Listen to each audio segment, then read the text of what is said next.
ہاں، تنگ دستی کے لیے، غربت کے لیے، اور ایسے لوگ جن کے گھر نہیں وہ کرائے کے گھروں میں رہتے ہیں، ان کے لیے ایک مسنون دعا ہے جو نبی کریم صلی اللہ علیہ وآلہ وسلم نے ہمیں سکھائی ہے۔ اگر وہ لوگ مستقل طور پر مختصر سا وظیفہ ہے، پہلے تو یہ کہ وضو میں رہے،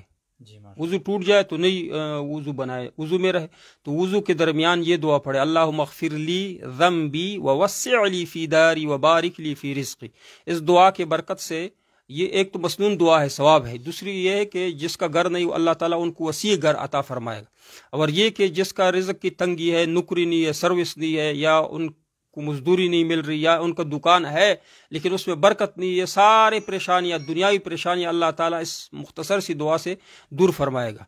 تو یہ دعا بھی وضو کے ساتھ، اللہم اغفر لی ذنبی ووسع لی فی داری وبارک لی فی رزقی، یہ تو مسنون دعا ہے، نبی کریم صلی اللہ علیہ وآلہ وسلم نے اس کا حکم فرمایا ہے۔ اور ہماری طرف سے